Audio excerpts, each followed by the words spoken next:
Good evening, my dear friends, and welcome to another evening of devotion to God and learning about the things that help shape our lives.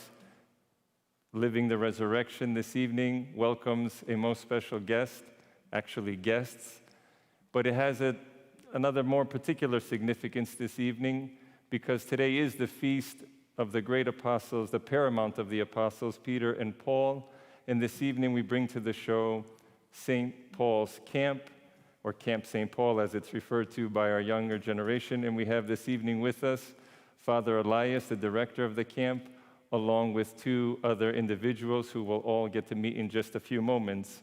Father Elias, welcome to Living the Resurrection. For me as a priest, to see another brother priest in our midst, such a blessing to have you, someone I've known for so many years with your beautiful family and your beautiful presbytera. And allow me here at the front of the show to also wish many, many years to your son.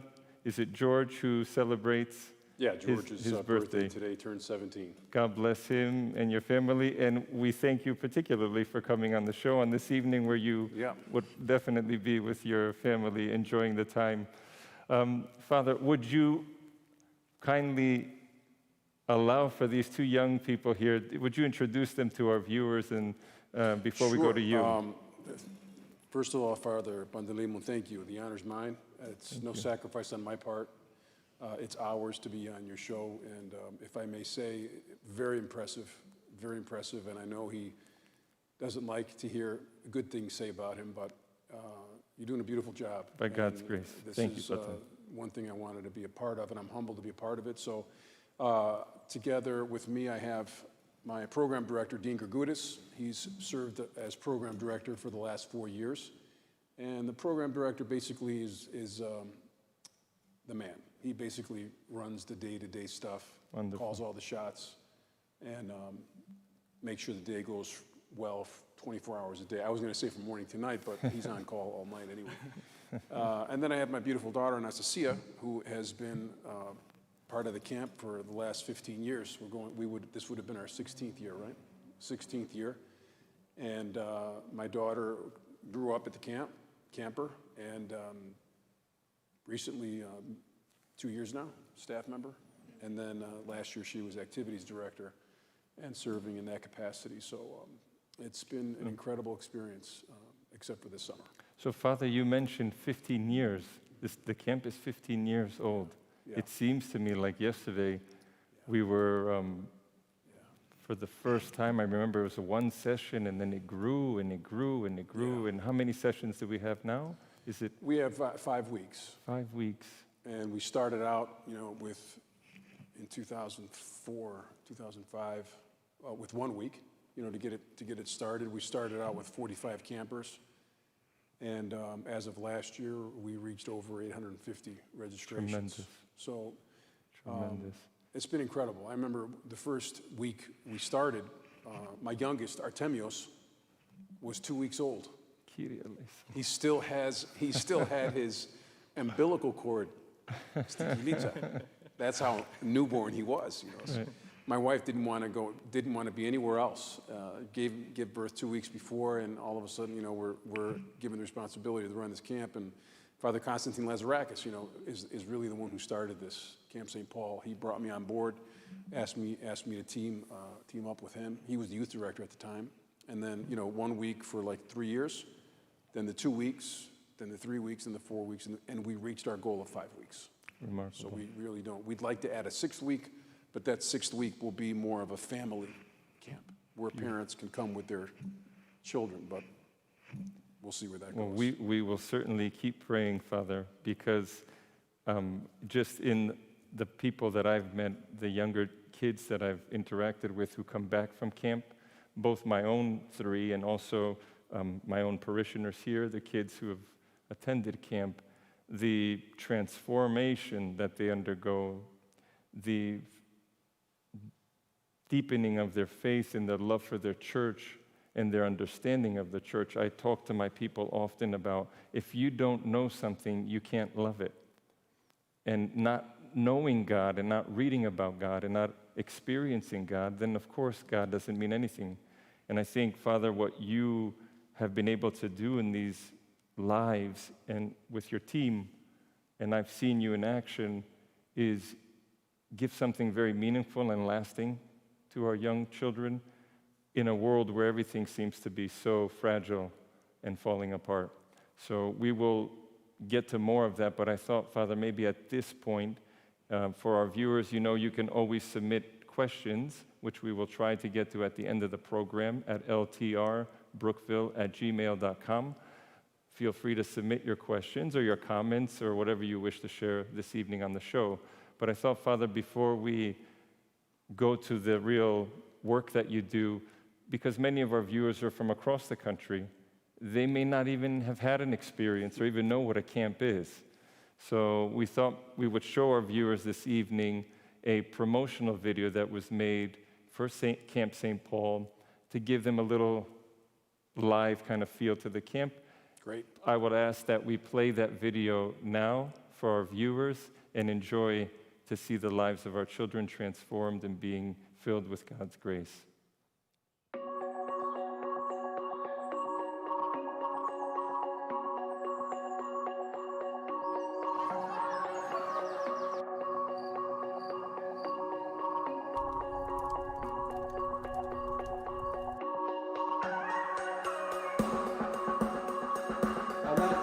Many will say to me, Lord, Lord, did we not prophesy in your name, and cast out demons, and do mighty works?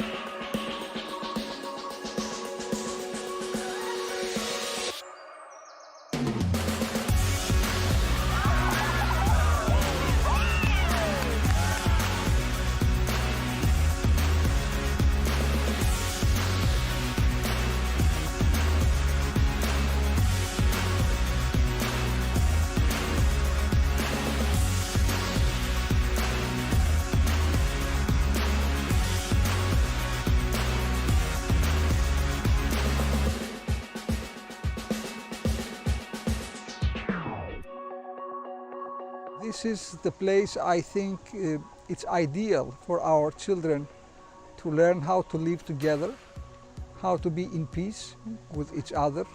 It's a place where we can build friendships of the kind that will last forever, for life.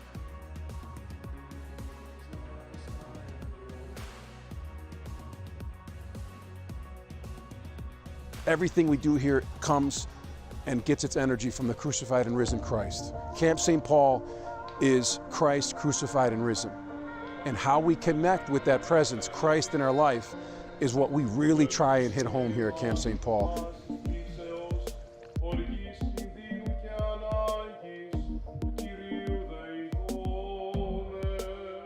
During the year as youth director within the district, I see a lot of these kids at basketball games and at, soccer games, and I see their interaction with other kids, and it's a beautiful thing when they run up to one another and they have this bond that they've made here at camp. So it's a beautiful thing when they take this relationship that they've built with each other back home.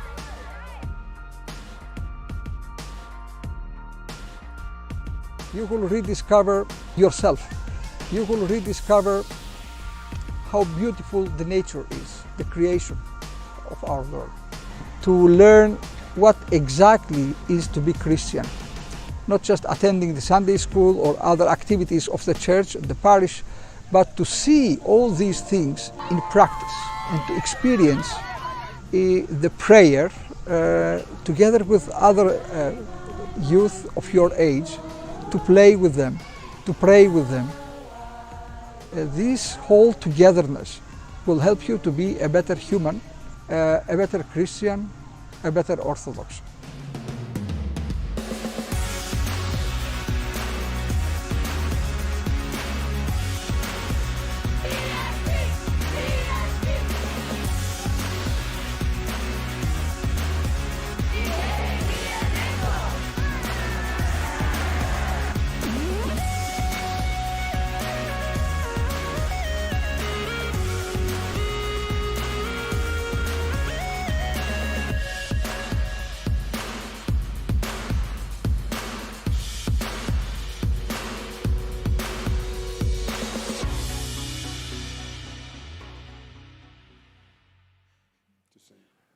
This was remarkable, Father.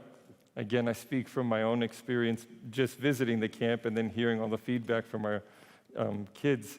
But I'd like to know a little bit about the people to your left and to your right, because you're, in a sense, overseeing the whole thing, but you have a strong team.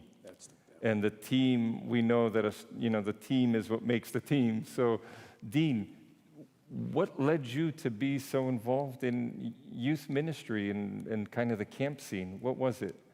So, I've been a part of Camp St. Paul now for 11 years. Before I was program director, I worked as activities and as staff member, and it's kind of interesting the way it happened. I was a young man. I didn't really know my path. I didn't know what I wanted to do, where I was going to go, and I kind of heard about this camp, and it was called Camp St. Paul, and it was a good opportunity to work with children. And I, as someone who had no guidance, I took the opportunity. I said, let me try it out, see if I'll do it. Did I know I would meet people that I would be close to or that it would change my life? I had no idea. But getting that opportunity to work with kids, I quickly realized that it was something I was strong with, and it was something that I enjoyed and that I was good at.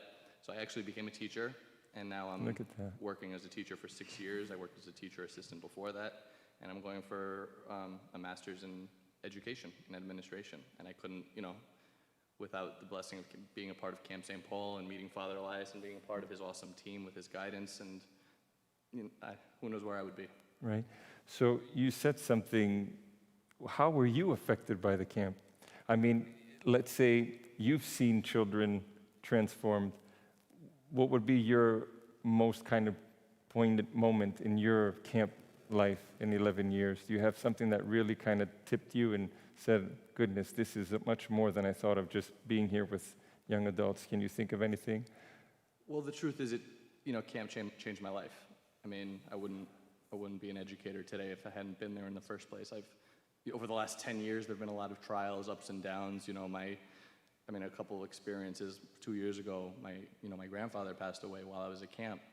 And before he died, I was at camp, getting ready to come home, and I was with a priest, and he reminded me, he said, make sure he gets communion before he goes. And, it was kind of amazing. I called home, and they did that, and even though he wasn't, conscious, he didn't know exactly his whereabouts, they said the last thing he did once the priest showed up is he did his cross, and he took the communion.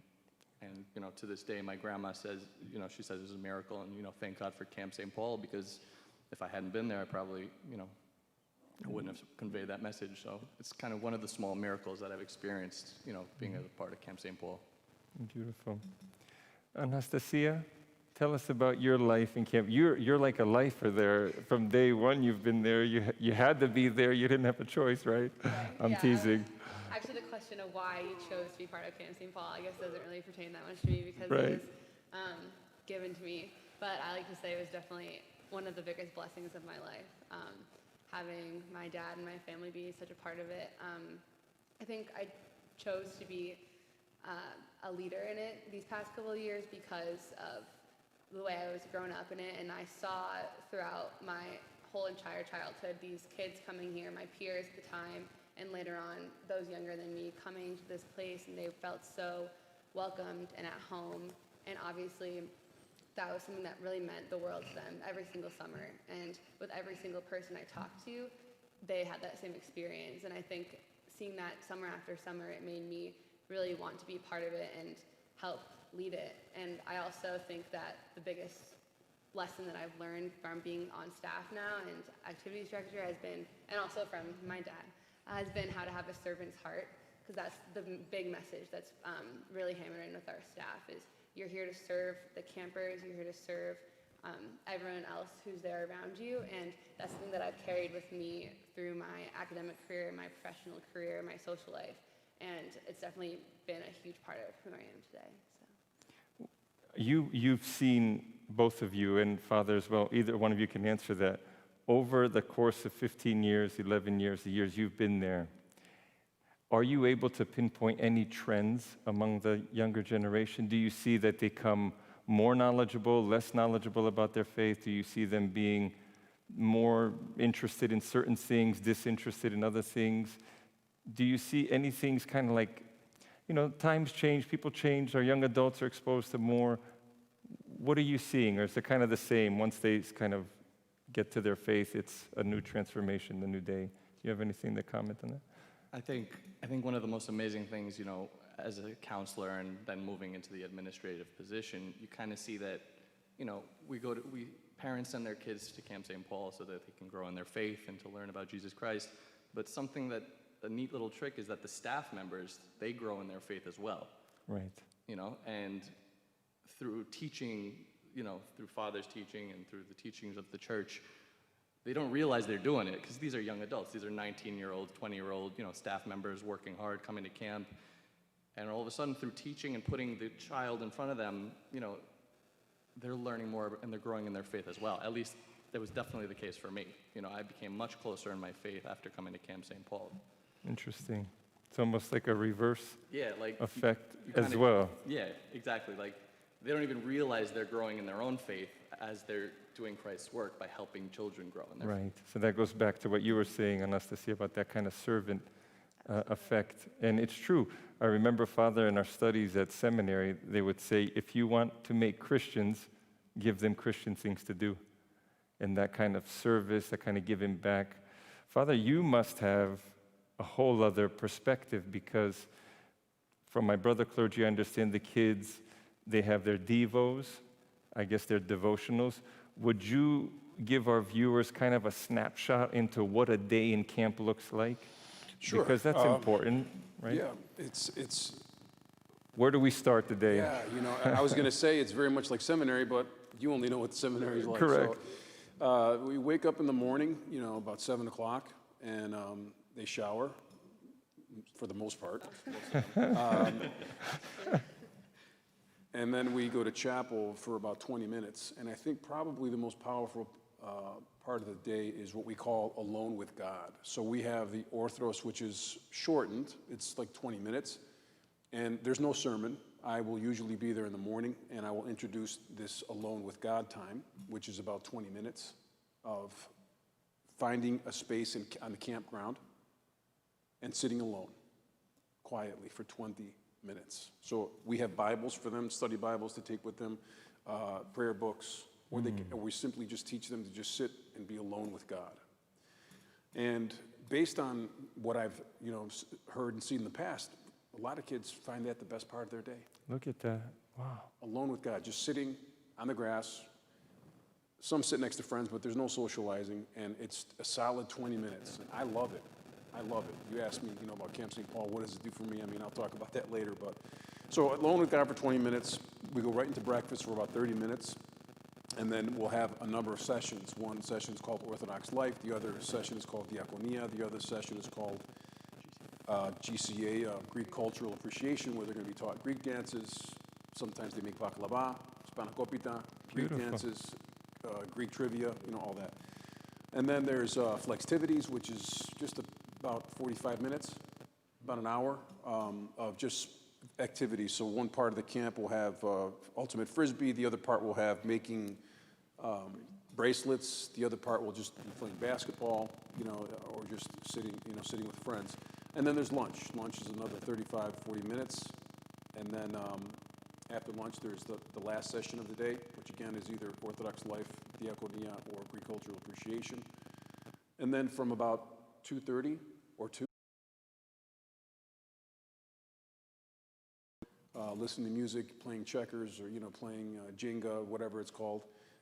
Very simple stuff, but they are so entertained with just being with themselves, and the friendships are just remarkable. So after the free swim, there is wash up for some of them. Then there's chapel, Vespers, another 30 minutes of Vespers, brief, shortened a little bit, but not too shortened. Beautiful service. Then there's the clergy will give a sermon. That's when we actually ask the clergy to give a 5, 7, 10-minute sermon. It's not a sermon every service. So like I said, the morning sermon is alone with God. We don't want to take any time away from that.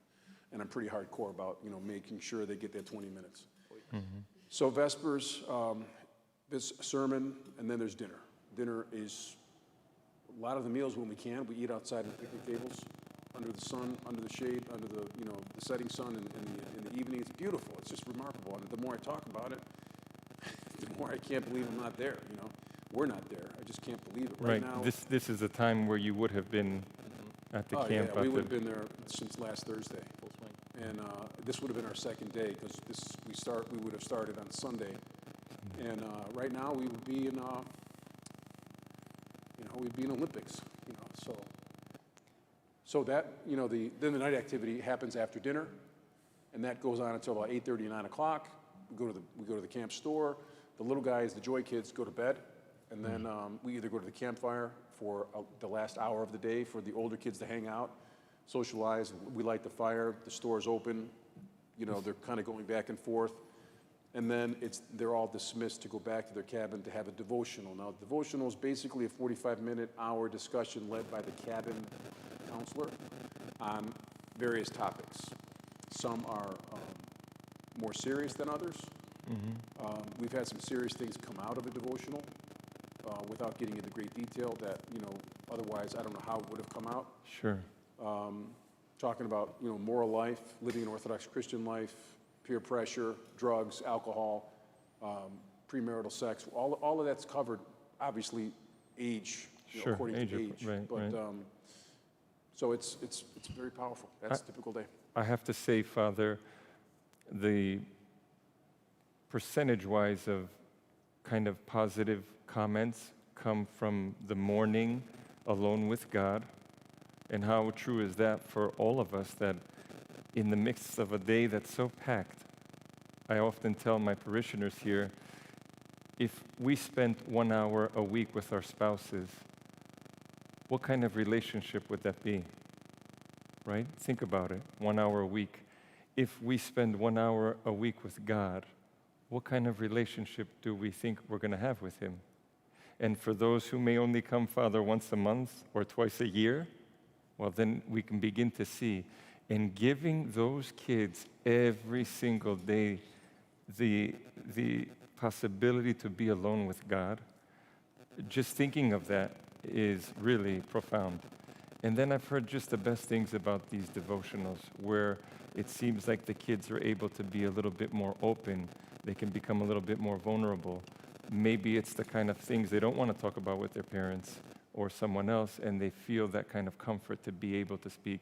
And from what I hear from my brother clergy, and if you could comment to that, but that certainly kids are going to confession. Kids are, for the first time, doing certain things in their life that really have an effect on them. And I can imagine that we could have a whole show on those stories. But if you have something that you would like to share, by all means, maybe not at this moment if you can't think of something, but I think it's important for even our young viewers to know that there is a place that's safe where you can go and talk about the things that are kind of what I call diplomena, folded inside of us that we're scared to unfold and show people, right? And you have to trust those who you show.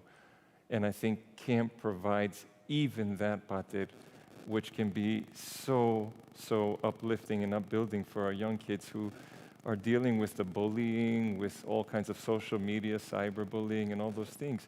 And I know at the camp that you take away all devices. And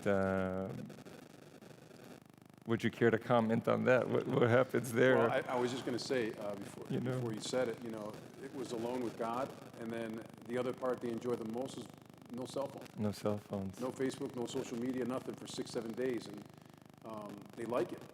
They like it. So, with regards to confession, it's intense. I mean, you hear some pretty tough stuff. And I don't mean this, in a judgmental way, Father, and not to any camper at all, but we realize how little our people know of the faith. Yeah. And we have our work cut out for us. So that's why when it comes to camp and the theology or the spiritual life of the church, I try and enforce, and all of us do. I don't do anything. I really, the staff does it all, but we try to just do simple spiritual growth. Yeah. So if we have a 9-year-old or a 15-year-old, my goal is, as a director, is not to have them standing before their icons and do a bodhipun every night, and then in the morning. That'd be great. That would be great. But if they contemplate the presence of Christ just a few minutes a day or every other day, Jesus prayer, just seeking the presence of Christ, mission accomplished. Yeah. And when working with youth, I was taught that when you work with young people, you have to think long term, not immediate. What are they going to say in 10 years about now? What do you want them to see? So I think a lot of them, you know, when they grow up and they graduate from Camp St. Paul, almost every one of them want to come back to serve as staff. How many weddings have we had from staff members that met at camp? 7? 6? 6 or 7 couples met at camp and were married and are now married and happily married. Young adults are graduating from camp, serving staff members, and they're serving on parish councils. You know, they're doing, serving the poor, they're serving, you know, the sick. So it's just an all-around incredible experience, and I'm not saying it because it's my program. Again, the credit really goes to the young adults because I've said it before, it's the young adults who are in the 110-degree cabins day in and day out with very little, and they're the ones running the program, making sure they're safe, making sure they eat. You know how hard it is to have 175 campers drink water because they have to drink water. You know? Correct. And then let alone, you know, engaging them in their spiritual life and just very basic stuff. Simple things that we can try and teach them, and just the presence of Christ in their life. What does that mean to you? You're not 9 years old anymore, most of them. You got to start, the older you get, the more you have to start learning. Correct. Right? Because if you're going to insist on, you know, an 8th grade education as a junior in high school, Correct. you're not going to fail, right? So why can't we raise the bar for our knowledge of the faith and spirituality, you know, and all that? And they respond to it. They most of them do. There are some sad situations, though. As you know, I mean, we've had kids lose their parents suddenly, and Camp St. Paul was the safe haven for them. You mentioned bullying. Man, I mean, it's bad. It's really tough what the kids are experiencing. And the other thing that's I find powerful is, you know, our kids they have very low self-esteem. Yeah. I actually want to touch on this, Father, because it's an aspect of our youth that I think it's important to hear the voices of your co-workers because they were campers and went to that. But this is something I would love to touch upon. I think, Father, what I would like to do here is allow our viewers to hear the voices of my own kids who went to camp. And I'd like to just cut to a quick commercial, so to speak, and let you hear the voices of the campers here in Brookville. So please enjoy their comments. What does Camp St. Paul mean to you? Well, I think Camp St. Paul is an opportunity to get closer to God and make new friends and go to church every morning, and I feel blessed that I go there. I love Camp St. Paul because it gives us a break from our everyday lives and it gets us closer to God. Costa, why do you love Camp St. Paul? I love Camp St. Paul because it's like a safe place for me. I can go there to deepen my connection with my friends, with the counselors, but most importantly, God. And it's just a really fun time. Thank you, Father Elias. Camp St. Paul means a lot to me because it's a place where you can go to learn about your faith and have fun at the same time. It's also a place where you can be yourself without worrying about being judged or criticized. I've made a lot of friends at Camp St. Paul, and all of that is a credit to Father Elias. Father Elias is a great camp director whose sermons and OL sessions have helped me learn a lot, not only about my faith, but about myself. And I'll be forever grateful to him for giving me the amazing experience of Camp St. Paul. Tell me what Camp St. Paul means to you. Camp St. Paul means to me that I can get closer to God and meet people that follow the same faith as me. It means to me that I get to meet people and make deeper connections with my faith. It means to me that I can escape technology and learn more about my hope and faith. There are many reasons why I love Camp St. Paul, but I first want to thank Father Elias and Presbytera for making it feel like a second home. I'm really upset that I'm not going to be able to go back this year because I always have a great time. I love Camp St. Paul because every time I go, I feel a greater connection to God. I have the best of times, and I make really good friends. This would have been my first year going to Camp St. Paul, and I would have had a great time because everyone that went told me that they have a blast when they go. Camp St. Paul is one of the few places where I feel like I'm home and I feel like I'm welcomed. It shows me how life can be with Jesus in our lives all the time. It shows me how much life means and how much our connection to Jesus means. Father Elias and Presbytera for having a beautiful camp where I made a lot of lifelong friends. Thank you for all the memories that I've made at camp. I've made some friends that I know I'm going to have forever. Thank you for helping me to strengthen my faith, and I'm so grateful to you, Father Elias and Presbytera, for the experience that you've given me. Thank you, Father Elias and Presbytera, for helping my faith grow stronger. Thank you for a really nice camp experience. I really appreciate it. Thank you for allowing me to become closer to God and all the lovely cabin times and cabin mates I've had over the years. I've been at Camp St. Paul for about 7 years now. And every year I go, it gets more fun. And I learn something new. So what I love about Camp St. Paul is how Father takes religion and faith and shows you the good things about it and makes it kind of fun and ties fun into that.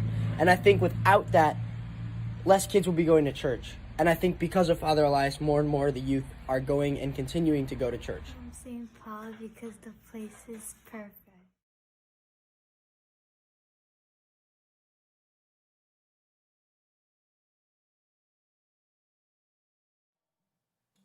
We heard the voices of our own kids, but Father, I want to actually take us back for a moment to what you were speaking. When you were describing what you were, I was thinking in my head, I kind of view you as with 2 bags of seeds, and you're walking through the lives of these kids, throwing seeds of Christ. And that image came to me, and that you plant something today, as you said, and you look in 10 years what will be. And the seed, even the biggest trees begin as a seed, and they grow and they grow and they produce fruit. And you spoke about the kids becoming your parish council members, your youth, assistants, and the people who are on either side of you, and the team that you have there. But I do want to focus a little bit more on the idea of self-esteem. All too often we see, especially with the influences of social media, you're combating that at the camp level. And I actually remember the day, frankly, that I had visited the camp, and you did something very profound. You took the icon of Christ, and you kind of, I think you had turned it or something, and then kind of turned it back so that the kids could see the image. I don't remember exactly what you did, but the message was that all of you are an icon, a living icon of Christ. And so your worth is defined by your Creator, and tell us a little bit about that struggle that you face and maybe how you overcome. How do you help young kids who are watching even tonight understand the idea or the fact that they have great value before God? It's a great challenge, especially as a priest, as a father, that when you see a young girl, for example, who doesn't think very highly of themselves, whether it be non-attractive or non-social, or envious of others who are more social, more popular, whatnot, and they don't like themselves. So I try to help them understand that, if I made a gift and I worked hard for that gift and I labored for that gift, and it is what it is, and I give you that gift, will you cherish and respect that gift forever? And immediately say, yes. Well, why? Because you made it. So if I worked so hard and sacrificed and labored to make this gift, what do you think you're looking at when you're looking in the mirror at yourself? God, the Creator, labored, sacrificed, and lovingly created you. Can you look at me and tell me my gift is ugly? Would you ever disrespect my gift? Right. It's the same thing with who we are, and to cherish who we are and what we are, and to make the best of it. The other thing is self-esteem, and then there's guilt. Right. And I try to teach them that, come to confession, don't be scared. You come to confession to be encouraged. Correct. That's why we go to confession, not to be judged, to be encouraged to continue our walk, because self-guilt. I mean, guilt is of the devil, right? Guilt cripples you, which is why it's from the devil. Regret is a good thing. You learn from regret. In other words, you can keep walking with regret. But guilt is something that you have to remove from your life. And the low self-esteem, you have to, and they get it, and they respond.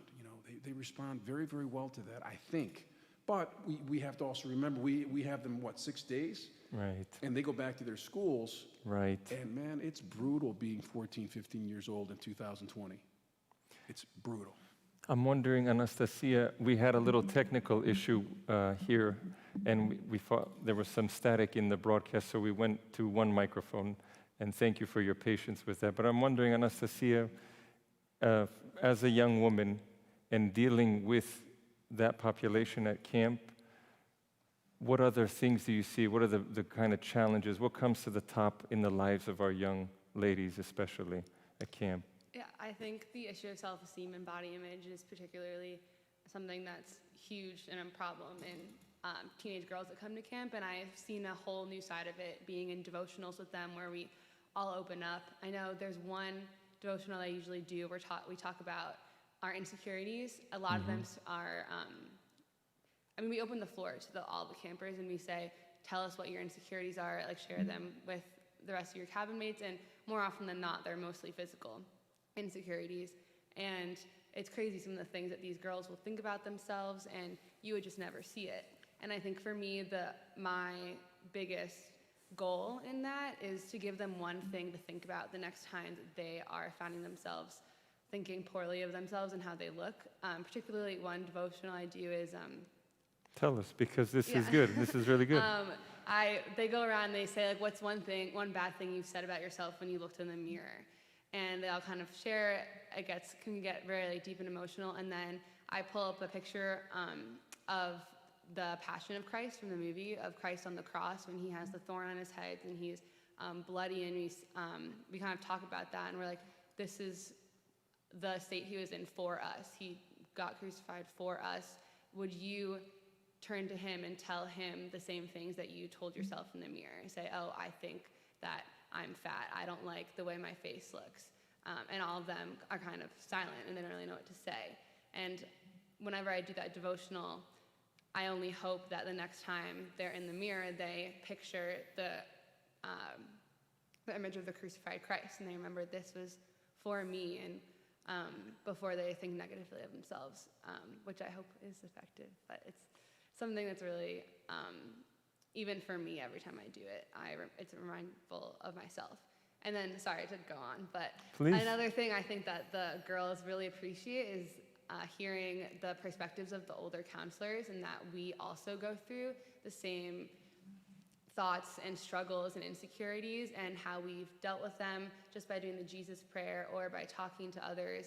And it's kind of, it's good to hear that other people go through the same thing, because a lot of times a lot of their insecurities are surrounded by a feeling of loneliness, that they think they're the only ones thinking this. And when they hear that these older staff members who are the same faith as them, the same gender or whatever as them, going through the same exact thing, it's very comforting, I think, and I hope that stays with them the whole year. Anastasia, you need not say anything further. The fact that they can look at you and see somebody who's also struggling is a great, for them, uplift, right? And also the fact that I'm sure that's the kind of caliber of people, Pater, that you have working with you are not just young adults but these are kids who believe in Christ. These are kids that I'm sure, Anastasia, the moment that child opens up to you, that whole week then has shifted for you, right? I mean, you got an eye on that girl. Mm-hmm. You're giving her high fives. You're building her up. You're giving her the hug. You're praying for her. Right. You're praying for her. Mm-hmm. And you're trying to make her understand exactly what your father was talking about, that Christ is the ultimate. Christ can fill and help shape and transform us all the time. Dean, if we can pass the mic over to you, I'd be curious to see the kinds of things that maybe the kind of boys bring up in their devotionals, or the kind of things that they're struggling with, as opposed to the young girls. Well, to bring up the points from before, the lack of phone access is kind of a huge So you see the confidence. boys are more drawn to the devices, would you say? Or So I think as far as self-esteem goes, that kind of being cut off from social media and realizing that you can spend time with peers, boys, girls, young adults who are older than you that act as role models, it kind of shows you that social media doesn't have to be a part of my life.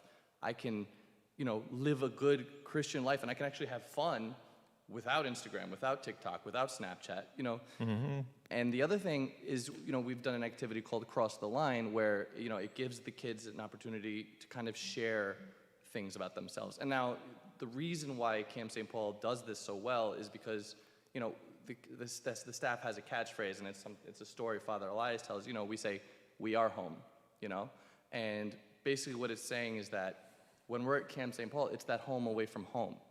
And when you're there, you can feel comfortable to share things that you might feel judged for if you shared it in school or if you shared it at home even. You would feel judged that way.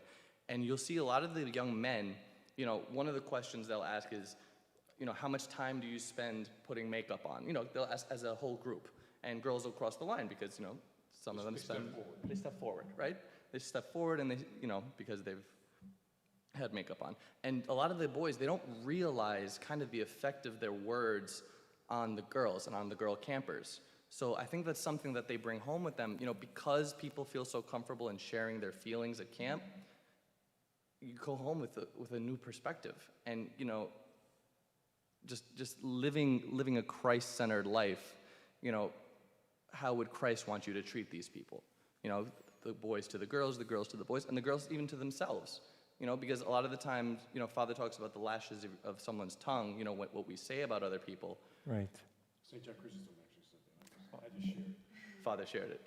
So, the lashes of our tongue can hurt and they can cut deep. What would Christ want us to do, right? If you can see that other people are struggling the way you're struggling, it fills you with more empathy than you would normally have in another situation if you hadn't had the opportunity. I think, Father, your team and your people there are really tremendous. It sounds very weak coming from me, but as a clergyman, you can see a much deeper context here of a conversation our young people are struggling. A lot of times through social media, Anastasia, the way they perceive themselves and all those kinds of projections of media. And also, like you said, Dean, the lashes of the tongue of St. John Chrysostom. We've seen just in recent days that language and words can create great hurt, lasting hurt. It can actually divide nations, it can divide countries, it can divide the world. Just words, just simple words. And so, kind of the programming that you're doing of teaching these kids, or to reprogram the way they think, and to begin, like the Bible said this past Sunday, Father, seek first the kingdom of God. Make Christ the number one in your lives. Make Christ the defining point, that everything that follows, points back to that. Goodness, we do have our work cut out for us, Father. The church does. I think that it's important that we understand that, the kids understand it. Very simple. We're not looking to live a sinless life. Of course, it would be great to glorify God with a sinless life, but there's only one without sin. That's right. And I tell our kids, I tell our staff members especially, we join ourselves to Christ not to be sinless. We're going to sin, and we're going to fall. We join ourselves to Christ to see when we sin, and repent. And we're going to fall every single time. And the strength of your love for Camp St. Paul, the strength of your love for Christ is going to show only when you get back up. That's how strong we're going to see. Because if you can forgive yourself, and that's the other thing, self-esteem, guilt, they can't forgive themselves. They feel that they have to suffer. And they just can't do it no matter what they've done. Mm-hmm. And that is exhausting. But I believe, the Lord is merciful. And, these seeds are being planted, and they are responding. Are we going to bat 1,000? No. But all we have to do is offer the simple message of the immeasurable love of Christ. And what does that mean? We are loved into the kingdom. So, Pater, how do we keep that momentum when the camp is out of session? And forgive me, and no offense intended to any parent out there, but oftentimes the parents are a little bit lackadaisical. So the kids get supercharged in camp, and then they go home in the whole different context. Sure. So what do you think our church should do? What kind of programs? I love camp. I think that it has a profound impact on our young adults and our young kids. But I'm wondering, on a parish level, you have these great talents of people. It's something that, Father, I confess, and I say it publicly here, I have challenged many of our own people here in Brookville. I've said, take whatever you thought and throw it out. I want you to come with something that's not been thought of, because we're not consequencing the positive that we should. We're not reaching these young people. We have them in camps, and then what's going on? So any thoughts from either of you? Well, how do we keep the momentum? In addition to the parents, I will say, forgive me as well, you know, what are the parish priests doing? You know, and that's where the parish priests, like the parents at home, you know, don't get me wrong. I mean, people think of me as Mr. Youth. Right. You know, my Goya is struggling. Right. I'm struggling with Goya. My Goya is struggling because they're so busy, they're so scattered, they're so committed. So is it priorities, Father? Is that what you're seeing? Yeah, it's a very difficult difficult thing to do. And I have 4 kids, and I've gone through the system. You as well, you know. So let me flip it. Why are you so connected, the two of you? Why is it, you know, what caused you to be so connected in the end of the day? Well, I think for me, the biggest thing that keeps the momentum going from camp is just staying connected with the people there. I think one of the Orthodox life lessons that I had as a camper that's really stuck with me is when we have one candle and we bring it through the windy field, it blows out instantly, but when you put a bunch of candles together and it's one large flame, it's not blown out. And for me, I am always inspired and invigorated by others and the other staff members, other campers there, and the fact that they share the same faith as me and are going through, like I said, the same struggles. And so keeping in touch with other people, even if it's a text every couple of weeks, how are you doing? Just reminding each other that we're there for them, and these are true friendships that are made. I think for me, the religious part of it is like stays and grows through the friendships and through the people there and being inspired by them personally. Good, very nice. And Dean, any thoughts here? Before we're going to take some questions in just a moment as well. I want to offer some time for that, and then end this evening show with another commercial from our beloved on-site chef, Chef Panayotis, who will be making for us lukumades this week, Father. And in fact, at some future date, we will invite you all back, and he will cook for us. Once our kitchens are open and our churches are open, we're going to have a reunion here, Father, of Camp St. Paul, Long Island. Yes. And we will be having Chef Panayoti cook for us, for all the kids there. But Dean, some ideas. Why are you connected? Why do you stay connected? What is it about this that keeps you connected, about the church and about youth work? You know, I think the first word that comes to mind is gratitude. I think because... In what sense? Because of how I've gotten closer to Christ through camp, and you know how it changed my life. It made me the person I am today. I feel like it would be irresponsible of me to try to give back the same experience that I got to enjoy. You know, aside from the fact that most of my best friends are people I met at camp. You know, my girlfriend, I was lucky enough to meet her at camp. Hi, Stephanie. So, you know, it's gratitude. It's sharing and knowing that, you know, when you meet people that feel the same way you do, they're struggling the same way as you do.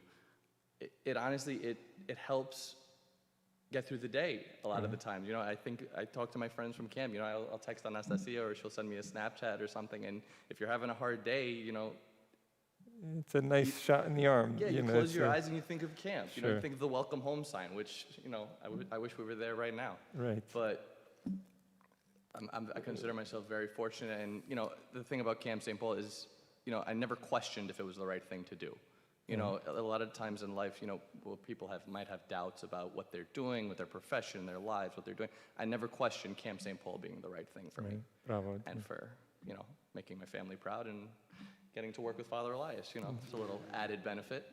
So, Father Elias, this year is a unique year. In 15 years, the first time, because of the COVID virus, that you're not having camp. And the challenges and the work. I understand we purchased a new property. There was all this excitement and build up and the kids itching to get there. My own Brookvillites here itching to get to camp. Pater, talk to us about that. I mean, tell our viewers what you're thinking. What is your heart saying? Well, as is, your heart, campers, staff members, parents. I know parents look at this window as a reset button for a lot of your kids. And it's, Father Pandalimon wanted to ask me about what did it do for me personally. It's one thing to minister at the parish, liturgically preach and teach. It's another to be submerged in ministry in a camp setting with nothing else. No newspapers, no computers, no nothing, just people and Christ at the center. So we tried everything we could, to have this summer work. It would have been very irresponsible of us to even try, obviously because of COVID and the protocols in place. And, we milked it. Archbishop Villaforos, hesitated and waited a long time before he finally blessed our decision because he wanted us to exhaust everything we possibly could. So that's where that is for this summer. And, right now it's 8:30. What time is it? We'd be an evening activity. We'd be in Mary Lou's, in the campfire or something, doing it right now and getting ready to go to bed in our 110-degree cabins in the Cunupia and everything like that, So we bought a new campsite, last year. It's, just to put it in perspective, our current campsite that we rent from Camp Hope, which is a phenomenal ministry, Camp Hope, and they've really got us to where we are, Camp Hope, the land that we rent from. That's about 38 acres. We bought 140. 140? 140 acres. And that was owned by an evangelical family that had a camp on the grounds. And they wanted the grounds to maintain a Christian ministry. Look at that. This family could have sold it to a secular finance development guy, or whatever. Finance guy made 4 times the amount. Right.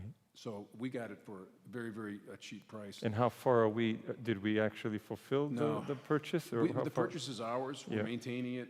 All we're doing is maintaining it right now. We've met with architects and we're getting plans going. But COVID, of course, like everything else, put it to a sudden halt. So we're just, with Bishop Andonios still involved in that level. We're in a halt right now. So, but we're still hoping to own our own camp. Are we very far away from the amount needed, Father, or are we? Well, we haven't even started. I'm starting. We haven't even started. So we're looking at another, at least 4 years in the current campsite. All right, by God's grace. If it's His will, it'll be blessed. And let it be blessed, if it's His will. We firmly believe that. And the way we acquired the campsite, the new campsite, the legal, the politics, the things that had to happen, God kind of ironed it out? Yeah. Yeah, by God's grace. You can't explain it otherwise. By God's grace. Father, God will provide because it is a good and righteous endeavor of our youth, transforming the lives of our own counselors, in the process transforming the lives of us priests. Pater, my one day, again, I go back to that for the viewers, the one day there was just tremendous, seeing the God-given energy that the kids had, this kind of beautiful fellowship. And it's almost too bad that it has to end because, like you said, it's different being in a parish with so many distractions and things, but you get to the campsite, you see all the kids. It's just such a beautiful image. It's much like Mount Tabor. Yeah, they didn't want to go away. They didn't want to go from the Transfiguration. They've experienced the transfigured Christ there, and they don't want to go back. They don't want to go back. So I just want to say 10 more seconds, Father. Please, Father, please. I'm not being humble. I'm not trying to, deflect anything, but 1,000% of the success of this camp, it goes to our young people. And I'm saying about my daughter, but the young adults are the ones that really have made this ministry what it is. And they need to be thanked. They need to be prayed for, because without them, there's just simply is no Camp St. Paul. You have to see what they do when you're not there, right? Embracing your child as their own, and they just met them. They take the responsibility great, And it's just a remarkable ministry for young adults as well. So it's not just campers. The young adults are also embracing the religion or the faith as well in a very, very deep way. And it's a very powerful thing to see our young adults work. And in addition, we're having virtual summer camp this summer. Tell us about that, Pater. So we launched it a couple days ago. Dean Gurgudis is taking it on, and it's basically... Make sure you give me the link so we can upload all this and get people... It's not going to be nowhere near the experience, but Sure. it's just a way to keep them connected. So 3 days a week, we're going to basically have a Zoom interaction with an activity, a discussion for about an hour and a half, 2 Beautiful, hours. beautiful. 3 days a week.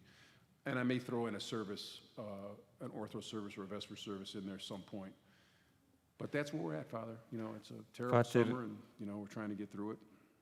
The irony is I haven't had a free summer in 15 years. Now that I have a free summer, I'm not free. I do want to say one thing, Pater, though.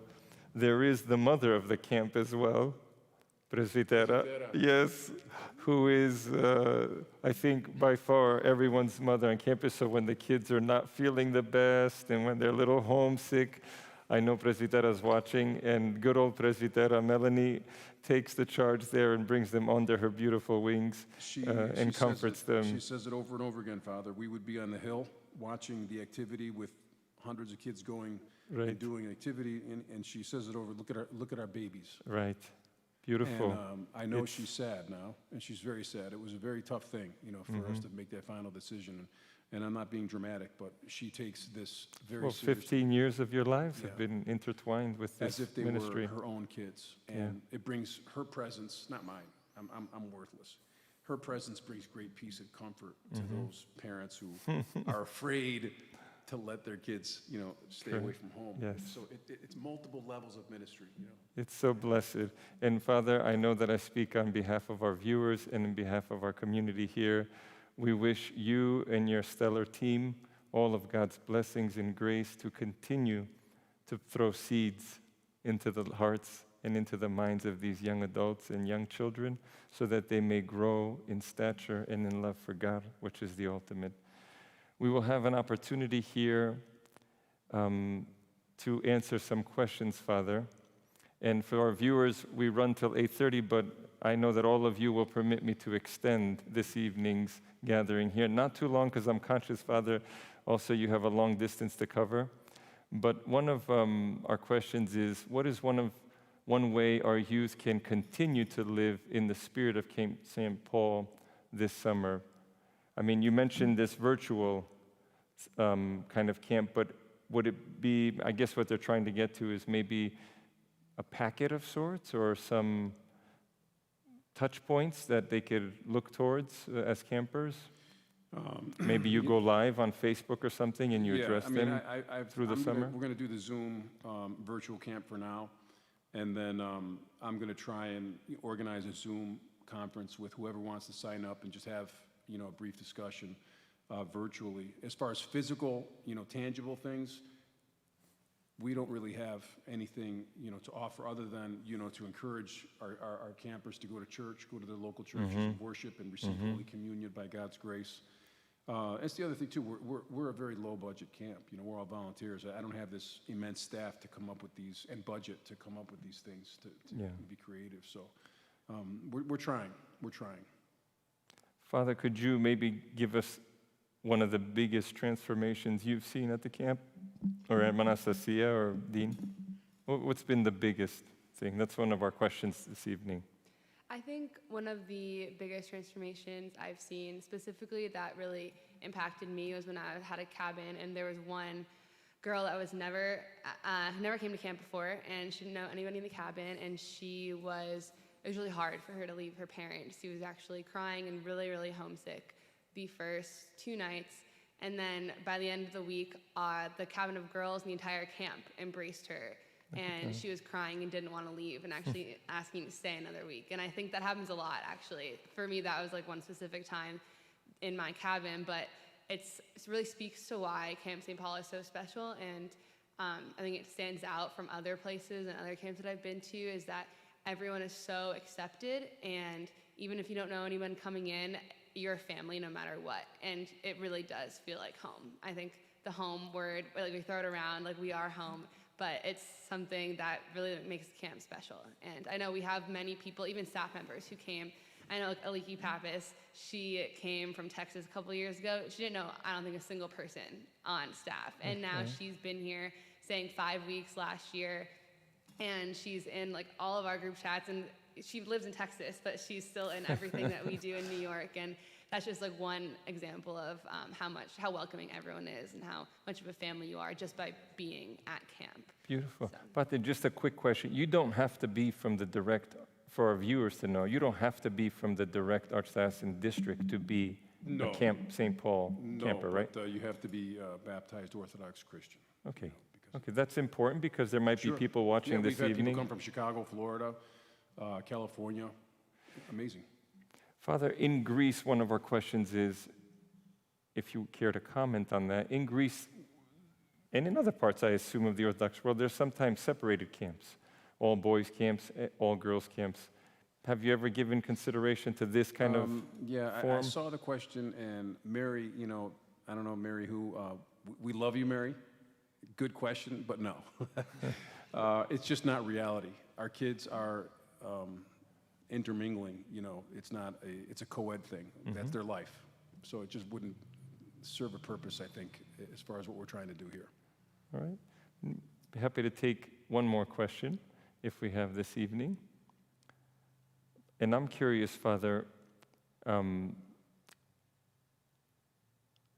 how has camp inspired you? We touched upon this a little bit, I think, tonight anyway, but what's the singular thing that you feel camp has given you as a priest? The one single thing I can really walk away with is the unconditional love and mercy of Christ. No matter what I do, no matter how we fail, we always can go to Christ. Never are we to stay away because of what we did or how we feel. Christ always says, Ela pedimo, edo. And that's the strongest thing that I can take away from my camp experience. And that's what we're trying to teach people. It's not about the rules. It's not about going to church even.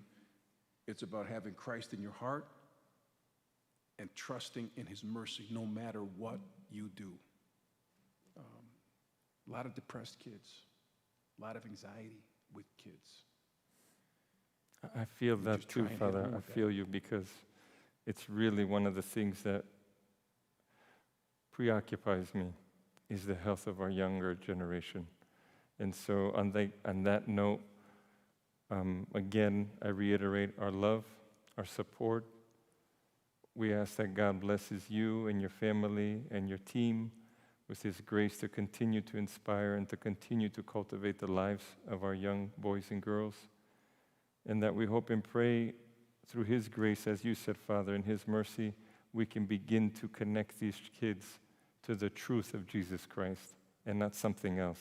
Because as we see in the life of St. Paul, the encounter with the risen Lord will forever change us when we have that encounter. And it's inevitable that at some point, whether we're on the younger side or the middle-aged side or the older side, we pray that that encounter happens and it will transform our lives. My One beloved, shout out. Go ahead. One shout out.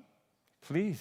To my family. Of course. To my wife, Presbytera Melanie, to my daughter, Anastasia, who you've met. Nick has become an incredible young man. And I thank my family because that's who's, sacrificed, their summers. Yes. Many families are going to Greece, Aruba, whatever. We can't go anywhere for the summer, and they've sacrificed that over the years. And Georgie, whose birthday it is today, Artemios, like he needs a social secretary, that kid. But I want to thank them. And lastly, and I'll let you close, Father. Okay, Camp please. St. Paul, we love you. We're going to come back, and we're going to come back 10 times stronger. Right. Because this is the will of God, and the devil wants us to be down and out, and we have to cherish that which we experienced and live accordingly. We cannot live our lives as if nothing happened. Otherwise, Camp St. Paul's meaningless. We love you. We're going to be back. I promise. Maybe, Father, as well, for the first time I can come as a priest. Yes, Makati. I wasn't able to in years past. So we have it live here on the show. Again, Pater, all God's blessings, particularly on George, who celebrates his birthday today. May God give him all good things, all of his good things. My beloved friends, we've come to the end of this evening's show. It was a true delight. And like we said last week with our young adults, we will certainly have a whole group of these, I think a whole team of your young campers, and I mean the counselors we would love to have on the show, because you have a message that's very important for other kids to hear as well. Thank you so much for following this evening. We will now turn it over to Chef Panayoti, who will be demonstrating for us his lukumades. We look forward to seeing you next week as well, by God's grace. And we hope and pray that of the many things that were said, at least certain things this evening were edifying and will help you to learn to love Christ more and your church more and all the things that God wants us to be and become. May God bless all of you and your beautiful families, and have a blessed and healthy and safe 4th of July weekend. God bless you all. Hello everybody, this is Chef Panayoti. Thank you, Father, for having me in another commercial for the church. And today we are making Nistissimo Lucumades. We will be using for our ingredients flour, warm water, yeast, baking powder, salt, and honey. So first, we will start off with the yeast and hot water. And we'll mix this, and we'll wait for it to melt. Okay, put the whisk back, and we'll add the flour, the baking powder. Now I'm gonna add salt. Now the hot water and the yeast.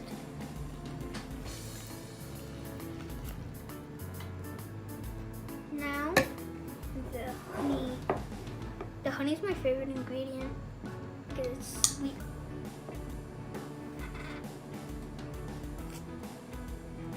You didn't see anything. All the ingredients are in. Now let's start mixing. Oh, some flour went out. No flour, stay in. I think it's done. Okay. Got the whisker. And we will cover our batter with this towel for an hour so it could rise, and then we cook it.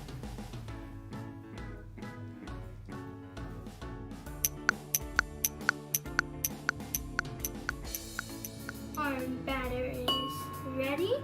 We have this measuring spoon so we could make the shape of our lucumades. I hear that sizzle. Sizzle, sizzle, sizzle, whizzle. Sizzle, whizzle.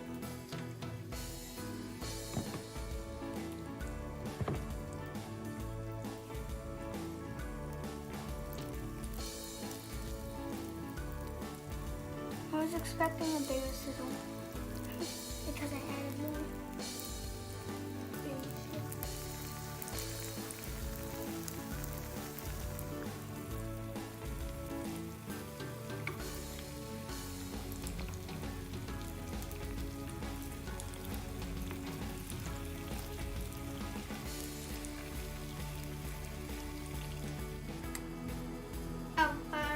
I didn't think you would be back that soon. So our first lucumades are ready.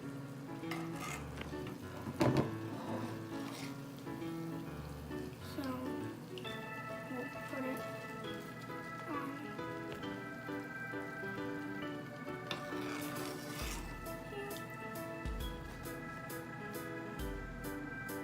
Lucumades are ready.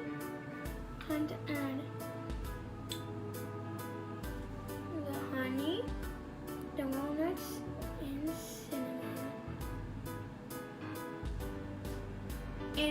a bee that has the honey that rhymes kind of.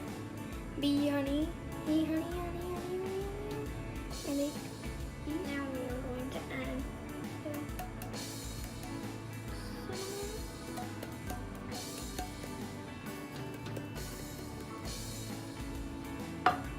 then the crushed up walnuts.